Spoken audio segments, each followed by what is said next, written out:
بسم اللہ الرحمن الرحیم۔ بصیرت و تدبر۔ منقول ہے کہ ایک مرتبہ مدینہ منورہ میں ایک خاتون کا انتقال ہو گیا تو اسے نہلانے کے لیے ایک پیشہ ور خاتون کو بلایا گیا تاکہ وہ میت کو غسل دے۔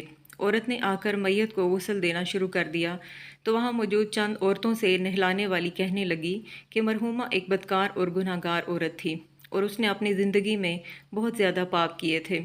ابھی غسالہ نے اپنے الفاظ مکمل بھی نہ کیے تھے کہ غسالہ کا ہاتھ میت کے جسم سے چپک کر رہ گیا۔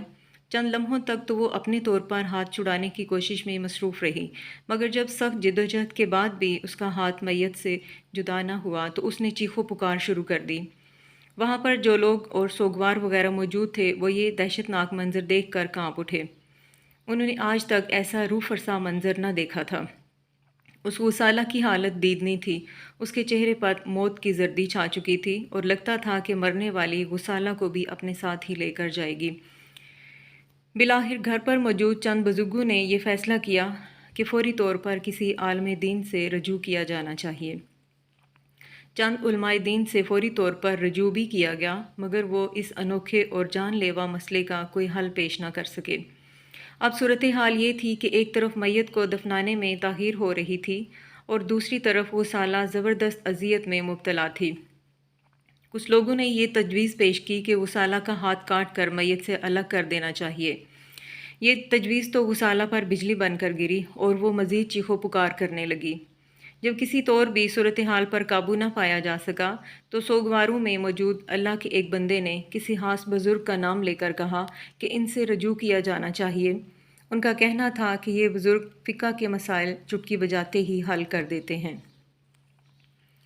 چونکہ اس انوکھے اور اذیت ناک مسئلے کو کسی بھی طور پر نپٹانا مقصود تھا، اس لیے فوری طور پر اس بزرگ سے رجوع کیا گیا۔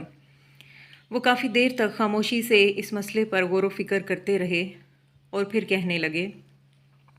غسالہ نے مرنے والی عورت پر بہتان لگا کر یقیناً اس کی روح کو اذیت پہنچائی ہے، اس لیے اللہ تعالیٰ نے اسے یہ سزا دی ہے۔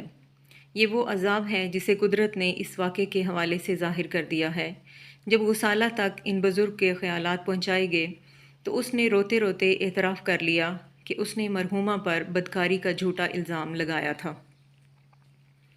غسالہ کے اعتراف جرم پر دوبارہ ان بزرگ سے رابطہ قائم کیا گیا تو بزرگ کہنے لگے، بلا شبہ مرنے والی ایک پاک باز خاتون تھی۔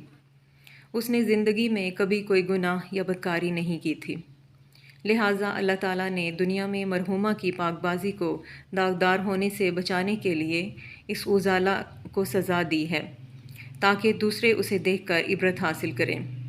بزرگ نے یہ بھی فرمایا کہ بہتان ترازی کے جرم میں اگر غسالہ کے جسم پر 100 درے لگا دیے جائیں تو اس طرح غسالہ کا ہاتھ میت سے الگ ہو جائے گا۔